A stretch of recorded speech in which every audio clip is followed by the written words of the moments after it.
오늘 우리에게 주시는 하나님 말씀은 마태복음 7장 7절부터 12절까지입니다. 마태복음 7장 7절부터 12절까지 함께 교독하여 읽겠습니다. 구하라 그리하면 너희에게 주실 것이요, 찾아라 그리하면 찾아낼 것이요, 문을 두드리라 그리하면 너희에게 열릴 것이니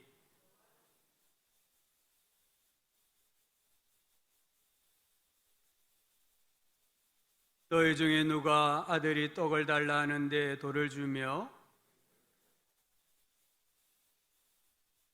너희가 악한 자라도 좋은 것으로 자식에게 줄 줄 알거든 하물며 하늘에 계신 너희 아버지께서 구하는 자에게 좋은 것으로 주시지 않겠느냐.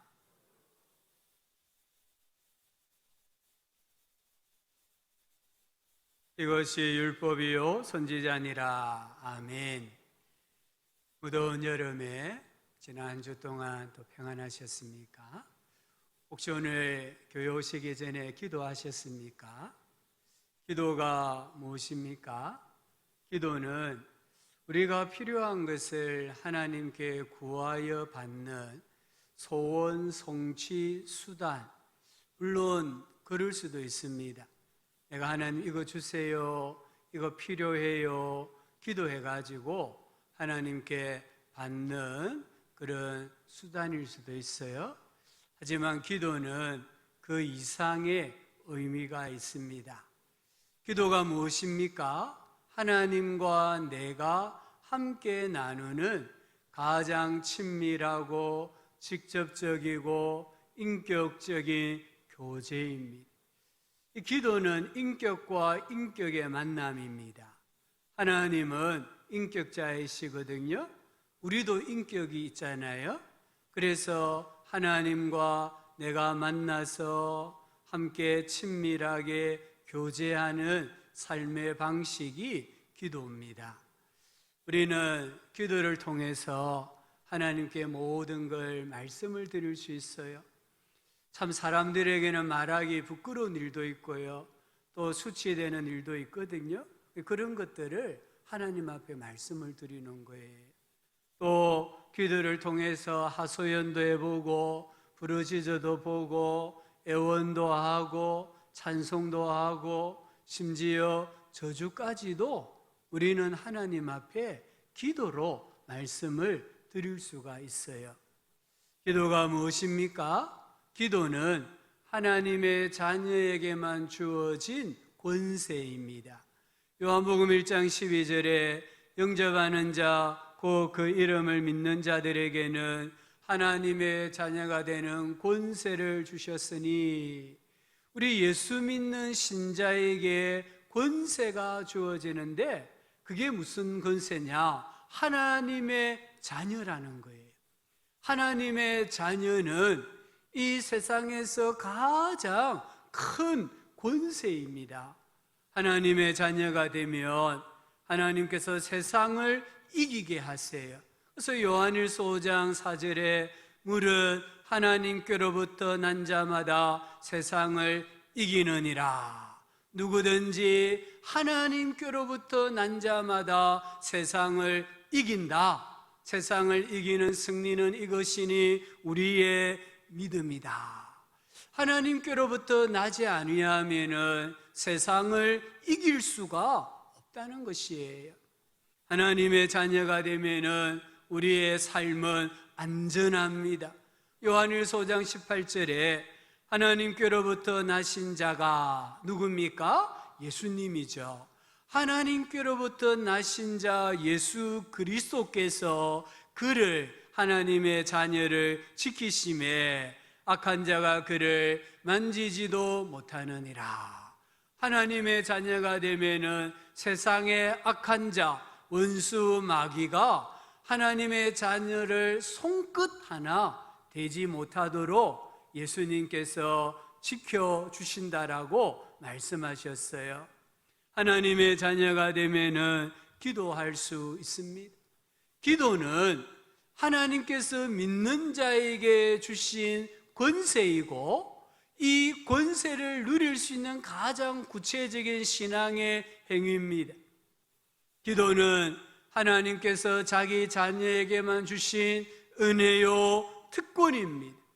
하나님의 자녀가 아닌 사람은 기도할 수 없습니다. 신자는 불신자를 위해 기도할 수 있어도 불신자는 신자를 위해 기도할 수 없어요. 교회는 세상을 향하여서 기도할 수 있지만 세상은 교회를 위하여서 기도할 수가 없어요. 왜 그렇습니까? 기도는 예수님을 영접하고 하나님의 자녀가 된 사람만 가지는 권세이기 때문입니다. 기도가 무엇입니까? 기도는 하나님께서 가장 귀하게 여기는 것이에요. 계시록 5장 8절에 네 생물과 24장로들이 그 어린 양 앞에 엎드려 각각 금문고와 향이 가득한 금대접을 가졌으니 이 향은 성도의 기도들이라. 이 땅에서 드리는 기도를 향이라고 표현했습니다. 어떤 향인지는 잘 모르겠어요. 그러나 그 향을 담는 그릇을 가리켜서 금대접이라고 했습니다. 우리가 드리는 기도가 초라할 수도 있고 때로는 너무 하찮은 것일도 있을 수 있지만 하나님께서는 우리가 가장 귀하게 여기는 금으로 만든 대접에 우리의 기도를 담아서 받아주신다라고 말씀하시는 거예요. 계시록 8장 3절 4절에 또 다른 천사가 와서 제단 곁에 서서 금 향로를 가지고 많은 향을 받았으니 이는 모든 성도들의 기도와 합하여 보자 금 제단에 드리고자 함이라. 향년이 성도의 기도와 함께 천사의 손으로부터 하나님 앞으로 올라가는지라. 이 땅에서 기도하는 사람이 약할 수도 있습니다. 강한 사람일 수도 있어요. 가난한 사람일 수도 있고 부자인 사람도 있을 수 있어요. 그러나 어떤 누가 기도하든 간에 그 기도는 누가 받습니까? 천사가 받아요. 천사가 받아서 하나님 아버지께 올려다 드린다라고 말씀했습니다. 그만큼 이 땅 위에서 하나님의 자녀가 올려드리는 기도를 하나님께서 귀하게 여겨주신다는 말씀입니다. 기도가 무엇입니까? 하나님과의 동행입니다. 동행에 있어서 가장 중요한 것은 대화입니다. 대화라는 것은 상대방의 말을 듣는 것과 나의 말을 상대방에게 들려주는 거예요. 일방적으로 말하는 것도 대화가 아니고 일방적으로 듣는 것만도 대화가 아니에요. 대화라는 것은 말할 때는 듣고 또 내 말을 상대방에게 들려주는 게 대화예요. 대화가 없는 동행은 지옥과 같습니다. 우리 성도님들이 해외를 여행을 갔습니다. 근데 3박 4일 여행하는데 여행하는 내내 한마디도 하지 않는다면, 가이드도 말하지 않고 동행하는 사람도 말하지 않는다면 그 여행은 지옥과 같은 거예요. 우리가 교육자들이 신방을 갈 때가 있어요. 신방을 어떨 때는 멀리 가기도 해요. 그런데 신방 가는 사람들이 차 안에서 전부 다 입을 딱 다물고 있다고 한다고 한번 생각해 보세요. 그 차 안에는 적막감이 흘러요. 그건 신방이 아니라 지옥이잖아요. 그런데 우리 김민호 목사님이 제가 들을 때 이걸 믿어야 되나 말아야 되나 긴가 민가 이래 생각하면서도 막 이야기를 하거든요. 재미나게 이야기를 해요. 그러면은 먼 거리 신방도요, 갈 때 올 때에 하나도 안 피곤하잖아요. 재밌는 이야기 들으면서 오고 가고 하니까 신방이 신이 나잖아요. 만약에 하나님께서 나 너와 동행한다 하시는데 하나님이 한마디도 안 한다면, 하나님 저 하나님과 동행해요 하는데 내가 하나님께 한마디도 안 한다면 그것은 동행이 아닙니다. 사는 재미, 신앙에 재미가 없습니다. 감사하게도 하나님께서는 성경을 통해 설교를 통해 우리에게 말씀을 하세요. 그래서 성경과 설교는 우리가 듣는 대화예요. 우리는 기도를 통해서 하나님께 말씀을 드려요. 기도는 하나님이 우리 소리를 들으시는 대화예요. 그래서 듣고 말하고 말하고 듣고 이 선순환이 잘 이루어질 때에 행복한 동행이 되고 더 많이 오랫동안 동행하고 싶다, 이런 마음이 드는 거예요. 기도는 내가 하나님에게 미주알 고주알 다 고해 바치는 겁니다. 저는 새벽 기도하면서요, 전날에 있었던 일들을 떠올려요. 그래서 전날의 일을 복귀해 가지고 하나님 앞에 다 말씀드립니다. 하나님, 저 이 시간에는 뭐 했고 누구 만났고 그때 마음이 어땠고 느낌이 어땠고, 하나님 저 오늘 전화로 누구 신방에 어떤 기도 드렸는데 이 기도 하나님 들어주세요. 전날에 있었던 일들을 전부 다 하나님께 미주알 고주알 다 말씀을 드려요. 그리고 오늘 해야 할 일들을 교회를 위해서 또 선교사들을 위해서 하나님 앞에 기도를 드려요. 기도는 우리 신자들이 하나님과 실제적으로 동행하는 삶을 살게 하는 것입니다. 그렇다면 기도하십니까? 저는 기도하고 싶은데 어떻게 기도할 줄을 몰라요. 기도하려고 눈을 감았는데 한마디도 안 나와요. 물론 그럴 수 있습니다.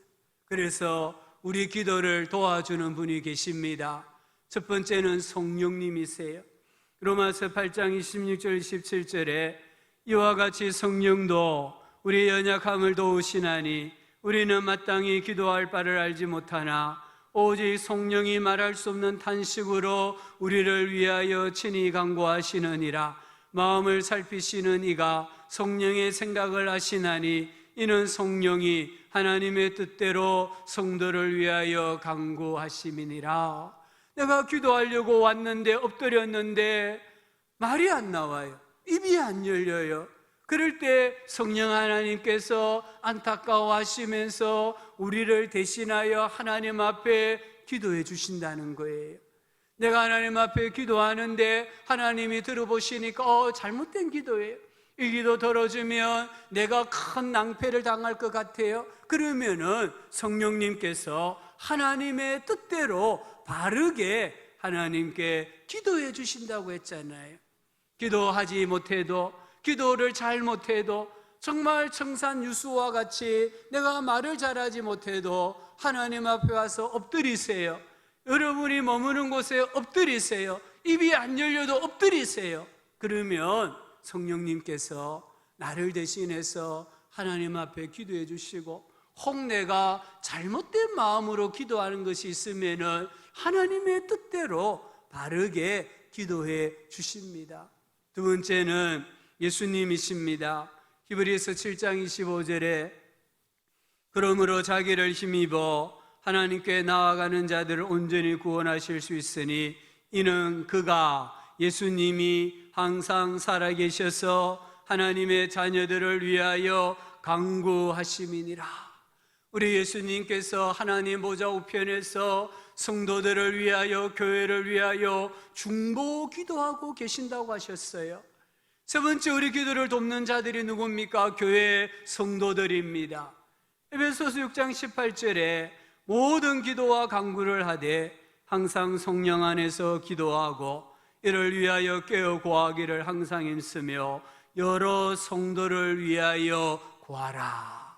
우리 성도님들 중에 기도에 은사를 받은 분이 계십니까?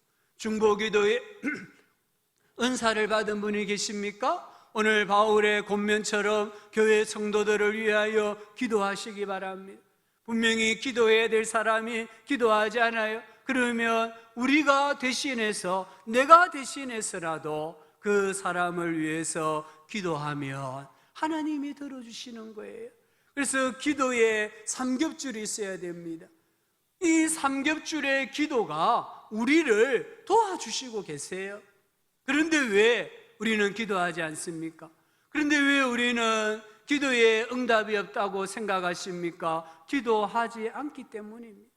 아무리 성령님이 도와주시고 예수님이 도와주시고 성도들이 나를 위하여서 기도한다 할지라도 내가 기도하는 자리에 머물지 아니하면은 하나님의 응답을 내가 경험할 수 없는 거예요. 기도는 영적 전쟁입니다. 사무엘이 이렇게 고백했습니다. 기도하기를 쉬는 것은 죄다. 아니, 좀 너무 심하잖아요. 아무리 사무엘이 기도하는 사람이라도 어떻게 기도하기를 쉬는 건 죄다라고 말합니까? 오늘 하루 기도 안 하시면 죄입니까? 죄 아닙니다. 일주일 동안 기도 안 해도 죄 아닙니다. 평생 기도 안 해도 죄 아닙니다. 그런데 사무엘은 그렇게 생각했다는 거예요.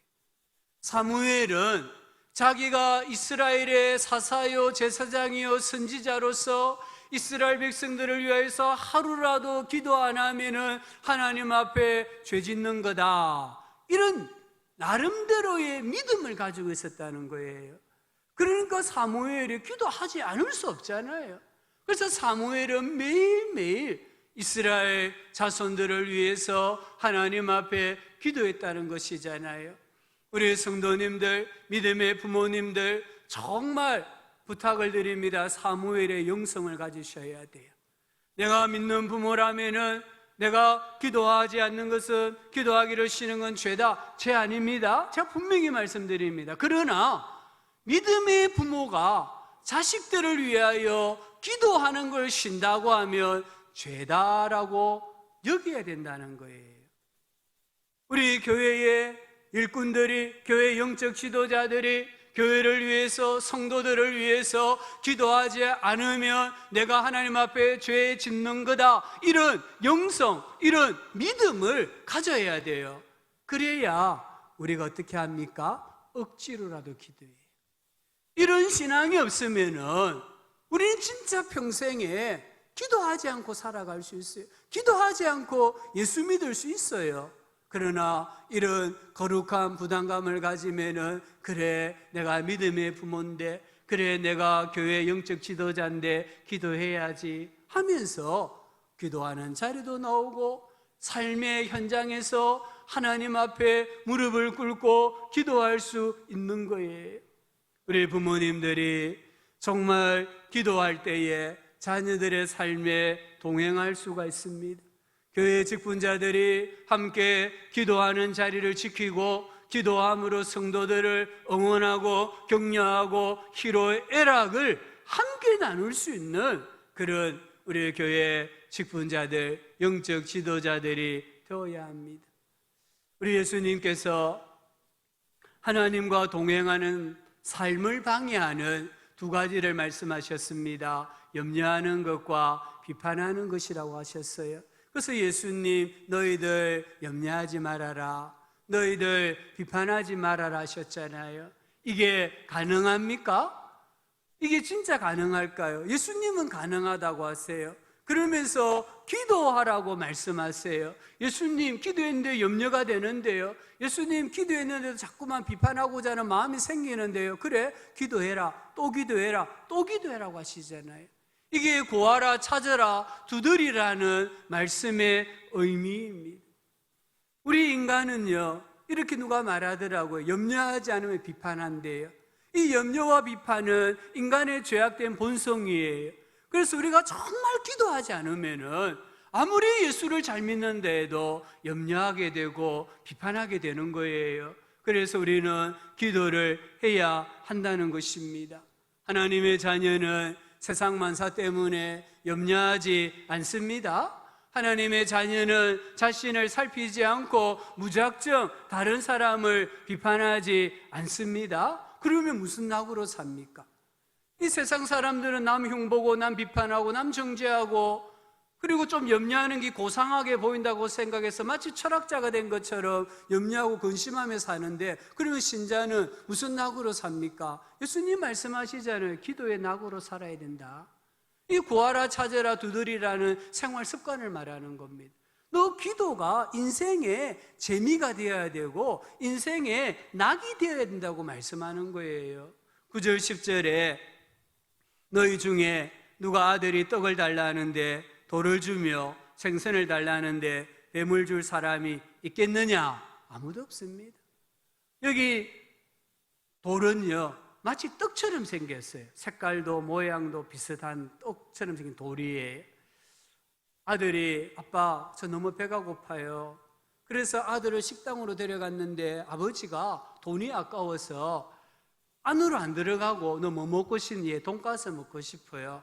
그러면서 진열되어 있는 플라스틱으로 만든 견본 돈가스 주면서 너 저거 먹어라. 아빠 저 비빔밥 먹고 싶어요. 그런데 플라스틱으로 아주 예쁘게 만든 비빔밥을 주면서 너 이거 먹어라. 이렇게 할 수 있는 아버지가 있습니까? 없어요. 아무리 무책임한 부모라도요, 자식이 저 고기 먹고 싶어요. 그래? 그러면은 플라스틱으로 만든 고기 갖다 주면서 이거 찢어 먹고 조려 먹고 해라. 이렇게 말할 수 있는 부모가 있냐는 거예요. 없다는 거예요. 하물며 새들까지도 보호하시고 들의 백합화까지도 입히시는 하나님 아버지께서 너희에게 좋은 것을 주시지 않겠느냐? 가장 좋은 것을 주신다. 염려하지 말라. 이렇게 말씀하시는 겁니다. 우리가 하나님을 아버지로 신뢰한다고 하면요, 염려할 일이 있을 때에, 비판할 일이 있을 때에 기도합니다. 빌립보서 4장 6절과 7절에 아무것도 염려하지 말고 다만 모든 일에 기도와 간구로 너희 구할 것을 감사함으로 하나님께 아뢰라. 그리하면 모든 지각에 뛰어난 하나님의 평강이 그리스도 예수 안에서 너희 마음과 생각을 지키시리라. 아멘. 기도하지 않으면은 염려가 인생을 망가뜨립니다. 여러분, 염려라는 것은 설탕과 같아요. 비판이라는 것은 마약과 같아요. 설탕물이 맛있다고 계속 마시면은 이 설탕물이 우리 뼈를 녹여버려요. 마약을 한번 하면은 기분이 좋아지죠? 그렇다고 해서 계속 마약을 하면은 그 마약이 결국 우리의 몸과 마음과 영혼을 망가뜨리고 말아요. 이 염려가 얼마나 무서운가를 아셔야 돼요. 지금 일본 도쿄에서 올림픽이 열리고 있잖아요. 이 올림픽에 미국의 체조 선수들이 참가했습니다. 그 중에 2016년 리우 올림픽 때 체조 경기에서 사관왕을 차지한 체조계의 전설이라고 알려진 시몬 바일스라는 선수가 출전했어요. 근데 이 선수가 갑자기 미국 단체전 경기를 앞두고 나는 기권합니다라고 선언을 해버린 거예요. 그러면서 이 시몬 바일스가 이렇게 말했습니다. 때로 내 어깨 위에 세상의 무게를 느낀다. 아무렇지 않은 척 하려고 애써보지만 그렇게 엄청 힘들 때도 있다고 하면서 마음을 털어놓았어요. 금메달을 따야 된다는 염려, 또 자기가 잘해야 된다는 염려, 이런 것들이 어깨를 짓누르던 거예요. 그래서 염려가 너무 심하니까 이분이 나는 기권합니다 라고 선언한 겁니다. CNN 미국 방송이 이렇게 전했습니다. 아무렇지도 않은 듯 공중에서 날아올라 손쉽게 세계의 기록을 깨는 사람이지만 그녀도 결국은 인간이었다. 결국은 인간이라는 거예요. 사람이기 때문에 염려하면은 무너집니다. 사람이기 때문에 계속 비판을 받으면은 무너진다는 것이에요. 기도한다고 염려가 눈 녹듯이 내 삶에서 사라지지는 않을 수 있어요. 염려는 그대로 있을 수 있습니다. 그런데 왜 기도해야 됩니까? 기도하면 염려가, 비판이 내 삶을 망가뜨리지 못하게 할 수 있어요. 내가 기도하면 염려를 염려하지 않을 수 있다는 거예요. 지난주 주보글에 실어 놓았잖아요. 우리 사람이 근심하는 것 중에 40%는 아직 일어나지 않은 일입니다. 미래에 일어날지 모르는 일이에요. 근데 사람들은 염려해요. 또 30%는 이미 일어난 일, 과거에 일어난 일, 엎질러진 물이란 말이에요. 더 이상 담을 수 없는 물이란 말이에요. 근데 그것을 가지고 염려하고 또 근심한다는 거예요. 그 중에 12%는 상상 속에 사는 근심이에요. 우리 사람들이 막 머릿속에 근심하잖아요. 지연애가 근심하잖아요. 그리고 18%는 근심하지 않아도 될 일을 근심한다는 거예요. 결국 무엇이에요? 우리 사람이 근심할 일, 미리 근심할 일은 하나도 없다는 것입니다. 오늘 사도 바울이 아무것도 염려하지 말고 감사함으로 기도해라, 그러면 염려가 눈 녹듯이 사라질 것이다, 이렇게 말하지 않았습니다. 저는 이게 너무 감사해요. 그렇잖아요. 우리가 지금까지 기도했지만 염려가 사라졌습니까? 그대로 있거든요. 내가 지금까지 기도했지만 우리 인간의 이 비판하는, 정죄하는 본성이 사라졌습니까? 그대로 있거든요. 그런데 오늘 뭐라고 말씀하십니까?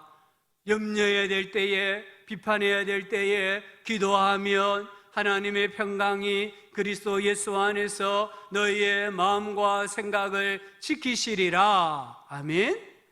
우리 마음을 지키는 게 어렵잖아요. 마음을 지키는 게요, 성을 빼앗는 것보다 힘들어요. 우리 마음을 지키는 게요, 이 성의 안전을 지키는 것보다 더 힘이 들어요. 그런데 기도하면 하나님께서 우리의 마음과 생각을 지켜주신다고 했습니다. 보초병이 밤새 이 보초를 쓰면서 성을 지키는 것처럼 하나님께서 우리의 마음과 생각을 지켜주신다고 했습니다. 무슨 말입니까? 기도할 때에 쓸데없는 생각으로 시간을, 에너지를, 인생을 낭비하지 않는다, 이 말입니다. 무슨 말입니까? 기도할 때에 염려해야 될 일과 염려하지 않아도 될 일을 구별하게 된다는 거예요. 무슨 말입니까? 내가 구별했습니다. 내게 염려할 일이에요. 그때 뭐 합니까? 기도하게 하신다는 거예요. 이게 마음과 생각을 지키신다는 말씀이에요. 이삭이 리브가와 결혼했습니다. 그런데 이삭이 보니까 리브가가 아이를 못 낳아요. 20년 동안 아이가 없었습니다. 무슨 말입니까? 20년 동안 리브가를 비난할 수 있잖아요. 수치심을 줄 수 있잖아요. 또 20년 동안 염려해야 될 일이잖아요. 그런데 이삭은 뭐 했습니까? 기도했습니다. 기도하니까 부부가 온전해지잖아요. 기도하니까 이 리브가가 자식이 없었지만 수치가 안 되잖아요. 마음의 상처가 안 되잖아요. 가정이 지켜지잖아요. 그리고 하나님께서 기도하니까 태의 문을 열어주시잖아요. 우리 성도님들, 정말 우리가 염려해야 될 때에 기도하시고요, 비난하고 정죄해야 될 때에 기도를 하셔야 돼요. 이 한나는 사실 자녀가 없었지 않습니까? 사무엘상 1장 6절에 보면은 여호와께서 그에게 임신하지 못하게 하심으로 한나는 선천적으로 불임 여성이 아니, 하나님께서 그 순간에 태의 문을 열어주시지 아니함으로 아이가 없었어요. 그런데 사무엘상 1장 6절에 보면은 그의 적수인 브닌나가, 여기 브닌나는 남편의 둘째 부인입니다. 이 브닌나는 자식을 낳았습니다. 그리고 얼마나 기가 살아있었겠습니까? 그래서 한나를 심히 격분하게 하고 괴롭게 했다라고 말씀합니다. 이때에 1장 10절에 보면은 한나가 마음이 괴로워서 여호와께 기도하고 통곡하며, 마음이 너무 괴로운 거예요. 걱정이 되고 염려가 됩니다. 그때 한나가 하나님 앞에 기도했습니다. 1장 12절에 보면은 여호와 앞에 오래 기도했다고 했어요. 아무리 기도해도 마음의 원통함과 격분함과 염려가 사라지지 않았습니다. 그래서 한나는 더 오래 하나님 앞에 엎드렸다는 것이에요. 1장 15절 16절에 한나가 대답하여 이르되 나는 마음이 슬픈 여자라 포도주나 독주를 마신 것이 아니요. 사람들은 마음이 슬프면 염려할 일이 생기면 술을 찾아요. 술의 힘으로 마음의 모든 문제를 해결하려고 해요. 그러나 해결되지 않아요. 그래서 다음날 또 술을 찾아요. 다음날 또 술을 찾아요. 그러면 술 중독이 되고 그 술 중독으로 인생이 망가지는 거예요. 근데 한나는 나는 마음이 슬픈 여자라, 나는 술을 찾지 아니하고 나는 술의 힘을 의지해서 이 문제를 해결하지 아니하고 여호와 앞에 기도하고 있습니다. 사람들, 정말 불신자들은 마음이 괴로울 때, 염려해야 될 일이 있을 때, 관계가 틀어졌을 때에 술을 찾는데, 한나는 너무 마음이 아프고 너무 힘들 때 술을 찾은 것이 아니라 하나님 앞에 나와서 자기의 마음을 다 쏟아낸 거예요.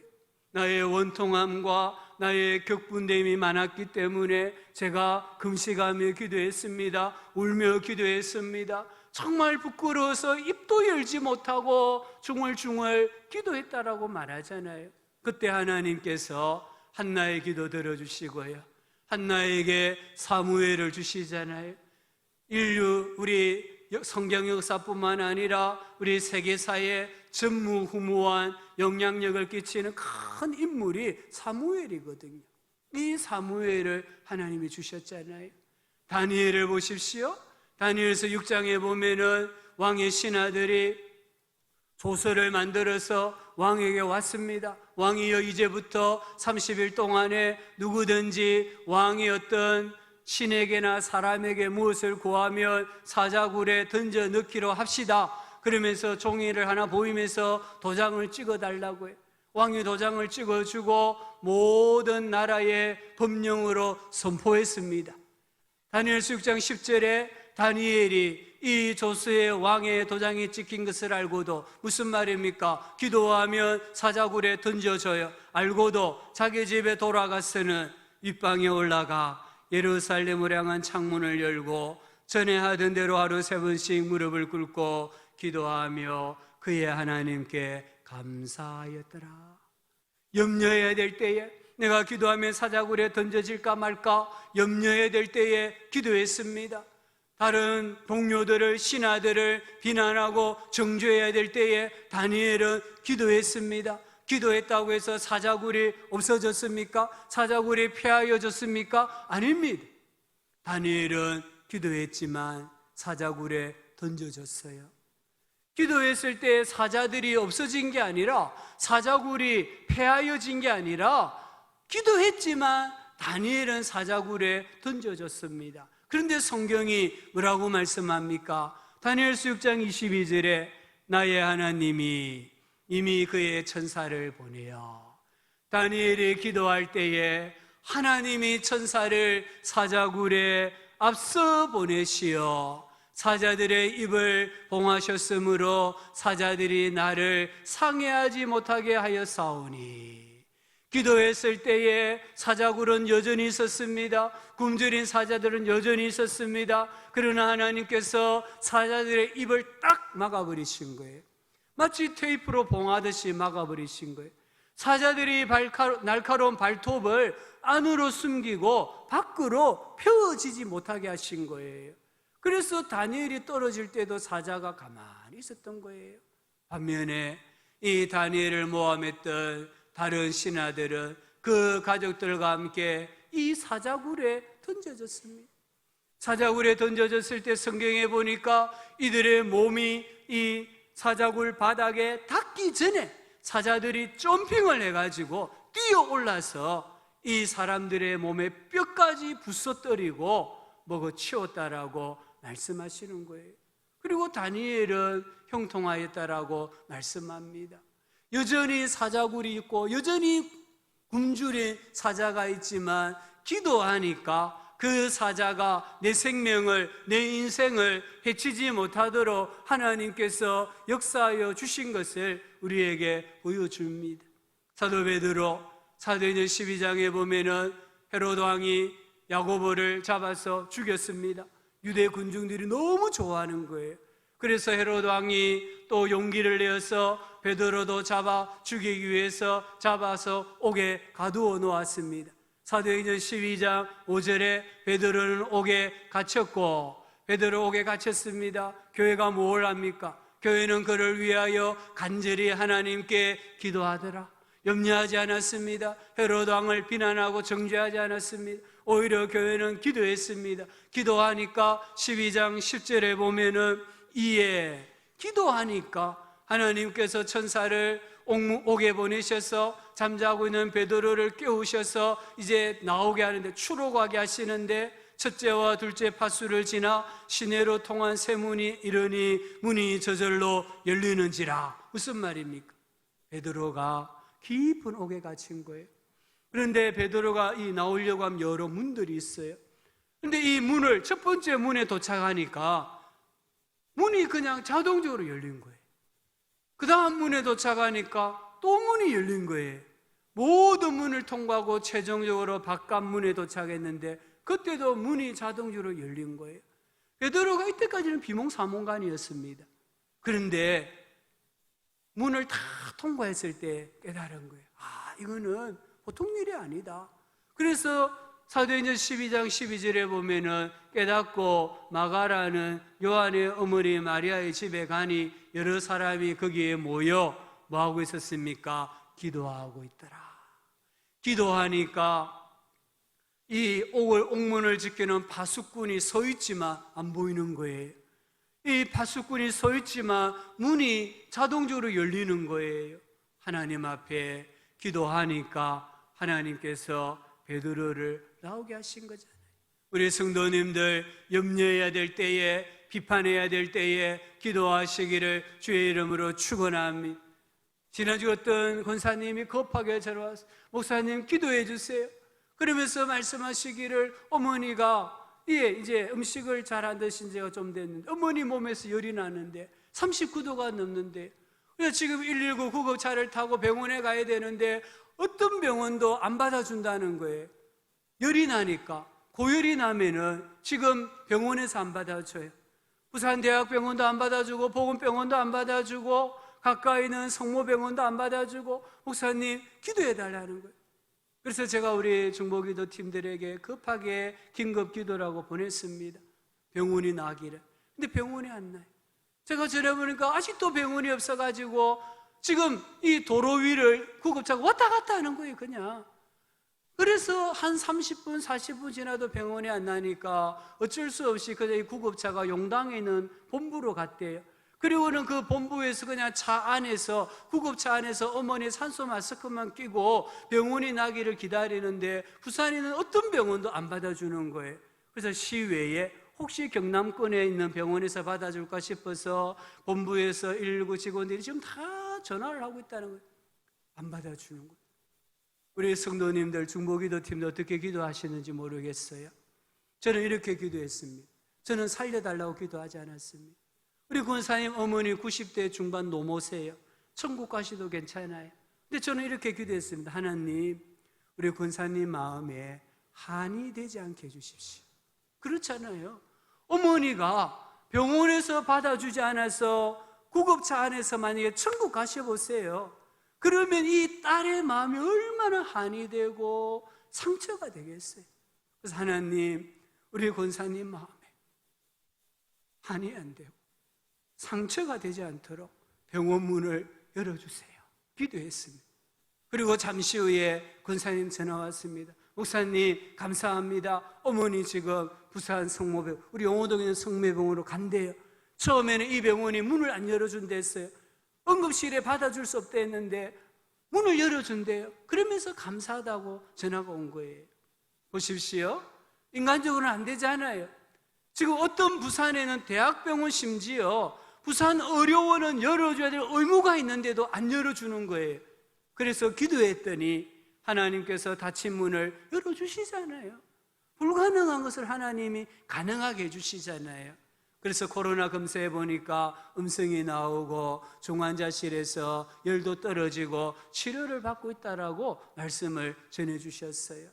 우리 성도님들이 정말 염려해야 될 때에, 발을 동동 굴러야 될 때에 하나님께 기도하시고 정말 내가 저 사람은 기도하는 사람이야 인정되는 사람들에게 저를 위해 기도해 주세요라고 부탁하실 수가 있어야 됩니다. 오늘 12절 말씀을 보십시오. 그러므로 무엇이니 남에게 대접을 받고자 하는 대로 너희도 남을 대접하라. 이것이 율법이요 선지자다. 이 말씀은 황금률이라고 합니다. 어떤 황제는 이 말씀을 벽에다가 금으로 새겨 넣었다고 합니다. 이 말씀 무슨 말입니까? 내가 대우받기를 원하는 방식으로 생각하고 그것을 다른 사람을 대하는 방식의 기준으로 삼으라 이 말이에요. 내가 대우받고 싶으면 다른 사람 대우하라는 거죠. 내가 존중여김 받고 싶으면 다른 사람 존중여기라는 것이잖아요. 우리 지금 올림픽이 계속되고 있는데요, 이 올림픽 장면 가운데 참 마음에 와닿았던 것은 우리 유도의 조고암 선수입니다. 이 선수가 졌잖아요. 일본 선수에게 졌거든요. 그런데 어떻게 합니까? 일본 선수 손을 들어주잖아요. 땅바닥을 치고 통곡하는 게 아니라 너가 나보다 낫다, 손을 들어주잖아요. 만약에 우리 조고암 선수가 다음에 올림픽이나 세계 선수권 대회에 나가서 만약에 이기면, 우승하면 아마 패자가 우리 조고암 선수 손을 들어줄 거예요. 우리 태권도의 이다빈 선수, 그는 졌습니다. 졌는데도 이 승자에게 뭐라고 하면 엄지척 하잖아요. 당신이 나보다 한 수 위다. 이 우리 이다빈 선수가 만약에 다음 경기에 나가서 이기면 아마 패자가 진 사람이 이 우리 이다빈 선수를 향하여서 엄지척 해줄 거예요. 왜요? 자기가 그렇게 했으니까. 오늘 예수님 말씀은 이런 말씀이에요. 하루는 고호가 창가에 앉아서 길가의 사람들을 관찰을 했답니다. 어떤 한 사람이 참 남루한 옷을 입고 있는데 그의 가슴에 영어로 breakable, 잘 깨짐이라는 단어가 적혀 있더래요. 그래서 고호가 깨달았습니다. 그래, 사람은 깨지기 쉬운 존재구나. 그리고 그 사람이 또 계속 지나가는 이제 뒷모습이 보이는 거예요. 뒷모습에 보니까 be careful, 취급 주의라고 적혀 있는 거예요. 다시 한번 고호가 무릎을 치면서 그래, 사람은 조심스럽게 다루어야 하는구나 깨달았대요. 그렇습니다. 우리 모든 사람은 질그릇과 같아요. 비록 그게 1,000원짜리 질그릇이든 수천만 원짜리 질그릇이든 질그릇은 질그릇이에요. 이 사기그릇을 조심스럽게 다루지 않으면 깨집니다. 깨지면 이 질그릇을 다루는 사람이 다쳐잖아요. 우리는 질그릇과 같아요. 우리는 서운한 말 한마디에 마음이 무너지고 인생이 무너지고 꿈이 무너지는 그런 연약한 존재예요. 우리가 상처 입으면은 그 상처 입은 마음은 마치 깨진 유리조각처럼 가까이 있는 사람에게 툭 튀어가지고 그 사람에게도 상처를 주는 거예요. 우리 모두가 서로를 정말 조심스럽게 잘 다루어야 합니다. 이런 이야기가 있지 않습니까? 백정에게, 소나 이 짐승을 잡는 백정에게 두 양반이 고기를 사러 왔습니다. 이 백정, 고기 한 것만 주게. 그러니까 이 사람이 정량을 달아서 주었대요. 그 뒤에 들어온 사람이 아무개 고기 한 것만 주시게 하니까 이 사람이 2근을 달아준 거예요. 그러니까 앞에 왔던 양반이 따졌대. 야, 너 왜 나에게는 한 것만 주고 저 사람이 2근을 주냐? 그때 백정이 말하기를, 예, 나리는 저를 이 백정아 이래 불렀고 저 나리는 저를 아무개 한 것만 주시게 라고 했기 때문에 양반님에게는 백정이 고기 준 거고 저분에게는 아무개가 고기를 준 겁니다. 이렇게 대답을 했다는 것이에요. 우리 성도님들, 가까이 있는 사람들에게 잘 하시기 바랍니다.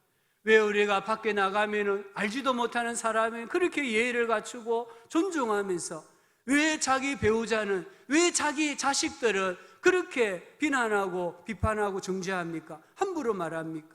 아니잖아요. 생판 모르는 사람 그렇게 해도 되겠지만 가까이 있는 사람이 더 잘해야 되잖아요. 늙으면 보자, 병들면 보자, 이런 말 절대 하면 안 됩니다. 배우자가 병들면 누가 고생합니까? 자기 고생해요. 아버지, 어머니가 병들면 누가 고생하고? 자식이 고생하잖아요. 왜요? 그게 천륜이잖아요. 그래서 우리는 정말 가까이 있는 사람을 존중하고 염려할 게 있으면 기도해 주고요, 비판할 게 있으면 또 기도해 주는 거예요. 결혼식을 앞둔 우리 집사님 부부가 또 딸과 예비 사위와 함께 어제 오후에 저한테 인사를 하러 왔어요. 제가 이 예비 신랑을 보니까 참 순하게 생겼더라고요. 이름도 보니까 여자 같아요. 그래서 제가 이름이 여자 같다니까 자기도 놀림을 많이 받았대요. 여자 이름 같다고. 그래서 제가 말했습니다. 이제 결혼하면 진짜 여성화 되어야 된다. 이름만 여자다움이 아니라 진짜 가정을 꾸려갈 때 여자다워야 된다. 그래서 설거지가 할 게 있으면 설거지 해라. 음식물 쓰레기 버릴 것 있으면 네가 버려라. 이 신부는 너보다 더 연약한 그릇이다. 네가 잘 대해줘야 된다. 이렇게 제가 권면을 하고 축복 기도를 해 주었습니다. 그렇지 않습니까? 우리가 가까이 있는 사람들에게, 우리가 우리 교회 목사님, 우리 교회 장로님, 우리 교회 성도님들을 연약한 질그릇처럼 여겨야죠. 우리가 우리 남편을, 우리 아내를, 우리 자식을, 우리 부모님을 세상에서 가장 연약한 질그릇이다. 내가 자칫 잘못하면 깨질 수 있는 질그릇이다. 이렇게 믿어야 되잖아요. 그래야 우리가 서로를 사랑하게 되고 서로에게 예의를 갖추는 거예요. 열대지방 선교사님의 이야기입니다. 한 번은 한국에서 선교팀이 와서 선교지를 보여드리기 위해서 증거를 갔다 왔는데 증거를 지나오면서 늪을 지내왔대요. 늪에서 나와보니까 몸에 거머리가 다 붙어 있는 거예요. 그래서 이 선교팀들이 손으로 거머리를 막 떼려고 하니까 선교사님이 놀래가지고 절대로 떼면 안 된댔대요. 거머리는요, 이빨이 안으로 있어가지고요, 우리 몸에 붙으면요, 억지로 떼면 살점이 떨어질 수 있대요. 그래서 감염이 돼요. 죽을 수도 있대요. 그래서 선교사님 하는 말이 거머리 떼지 말고 우리 집에 가서 발사믹 향이 나는 따뜻한 물에 들어갔다 나오면 된다 했대요. 그래서 참고 선교사님 집에 와서 진짜 이 발사믹 향이 나는 뜨거운 물에 들어갔다 나오니까 거머리가 다 떨어지더래요. 자동적으로 저절로 다 떨어지고 없더래요. 성도 여러분, 염려하는 거, 비판하는 거, 우리 삶의 기쁨을 빼앗아가잖아요. 우리 삶의 활력을 빼앗아가요. 사명자로 살지 못하게 해요. 관계를 어렵게 만들어요. 꿈을 빼앗아가요. 그래서 이 염려하고 비판하는 것은 영적으로 거머리와 같아요. 내 힘으로 이 염려하지 않고 비판하지 않으려고 하면은 할 수가 없어요. 내 힘으로 이 문제를 해결하려고 하면은 자칫하면 내가 죽을 수도 있어요. 그래서 예수님 뭐라고 하셨습니까? 기도해라, 또 기도해라, 또 기도해라. 그러면 염려가 사라질 거다. 비판하는 마음들이 사라질 거다. 우리 예수님은 기도가 습관이 되라는 거예요. 계속해서 기도하고 기도하고 또 기도해라고 말씀하고 계십니다. 오늘 11절에 보면은 하반절에 하물며 하늘에 계신 너희 아버지께서 구하는 자에게 좋은 것으로 주시지 않겠느냐. 악한 아버지라도 자식이 뭘 요구하면 좋은 걸 줘요. 하물며 하늘에 계신 우리 아버지께 우리가 기도하면 하나님은 가장 좋은 것으로 주신다라고 말씀하세요. 여기 좋은 것이 무엇입니까? 누가복음 11장에 보면은 성령님이라고 했습니다. 성령님은 우리에게 생명을 주시는 분이세요. 성령님 우리에게 평강을 주시는 분이세요. 우리가 하나님 앞에 기도하면 하나님께서 우리에게 생명을 주시고 평강을 주시고 염려할 일 가운데서도 살아가게 하시고 비판해야 될 그때에도 비판하지 않고 좋은 관계를 맺고 살아가게 해주신다라고 말씀하고 계십니다. 우리 성도님들, 하나님 앞에 구하고 찾고 두드리심으로 개인의 심령에, 가정에, 교회 공동체에 하나님께서 주시는 생명과 평강이 충만하기를 예수님의 이름으로 축원합니다. 하나님 아버지, 오늘 말씀처럼 살아갈 수 있도록 성령 충만하게 하여 주시옵소서. 예수님 이름으로 기도합니다. 아멘.